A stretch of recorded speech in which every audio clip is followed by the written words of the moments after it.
it that the redemption has been given us through the blood, the forgiveness of sin according to the riches of his grace, which he has made to abound. Looks like it's lavish, it's outpoured, but I think to some extent that lavishness scares us. To some extent it feels like we are undeserving and unworthy. So we relate with it either in two ways. One, it is so much we can misuse it.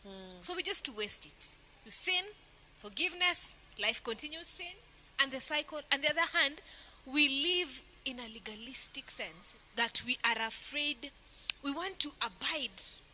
We are not thinking of the forgiveness or the grace. We just want to have a strict approach to this life because we are doubting whether that forgiveness is true. So just combine. I mean, how do we relate to the forgiveness that is being described here so lavishly? I think it's as you said, it's a double-edged sword. It's a double-edged sword, and so Paul rightly tells us that we have redemption through his blood, the forgiveness of sins according to the riches of his grace. That it doesn't matter what your account in terms of sin reads like. God has got richness in grace. Amen. So in fact, somewhere else he says, where sin did abound, grace did much more abound. Yeah. That grace goes over and beyond. It Grace runs that is ahead of greater us. than Grace our that is sin. greater than all our sin, Yes. as the hymn writer says.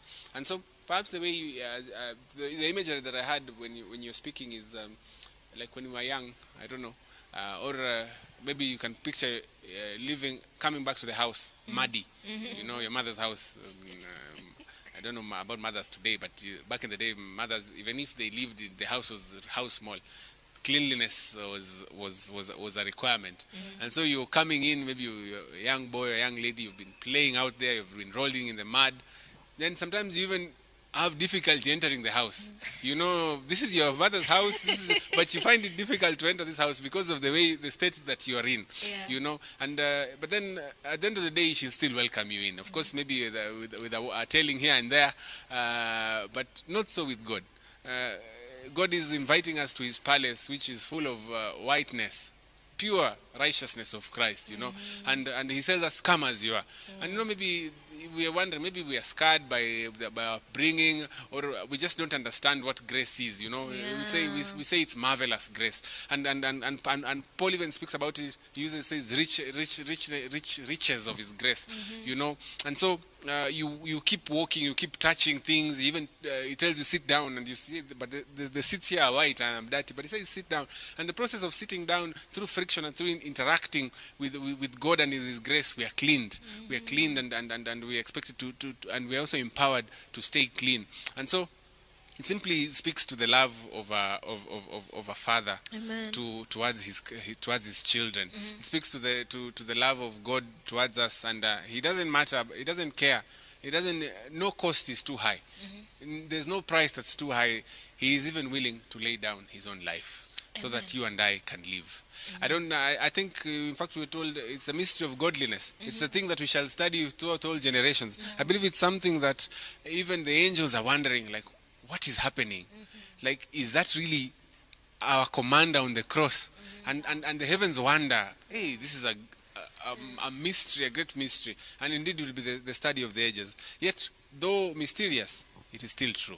Amen. It is still true. Amen. That God covers for us, that God has loved us, God has called us, God has chosen us. And he's speaking especially to the Ephesian condition. You know, they may have been blaspheming, they may have been idol worshipping, and maybe they feel like they don't deserve. They feel like, hey, me, I used to, like even sometimes even us as Christians, sometimes maybe it slowly as events have happened in your life, your devotional life is almost dead, and you think of yesteryears where you are so on fire for Christ. You feel of the glory of yesteryears when you did so many things. You went for missions, and then you look at yourself and you seem like a pale silhouette of who you used to be. You know, a pale shadow of the person that you are called to be.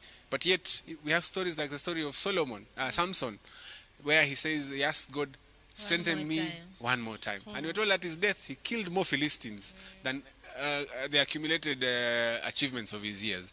Tells us simply of the love of God and of his marvelous grace. Thank you very much. And it's just interesting that when in the presence of the Lord, our dirt is nothing.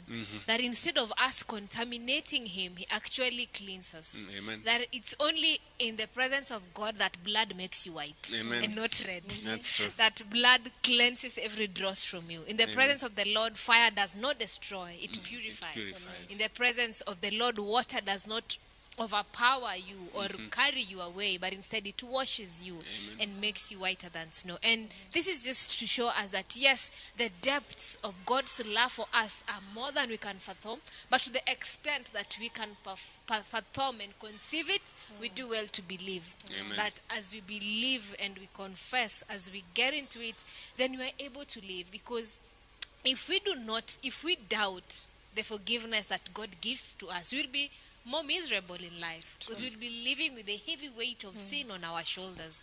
And God desires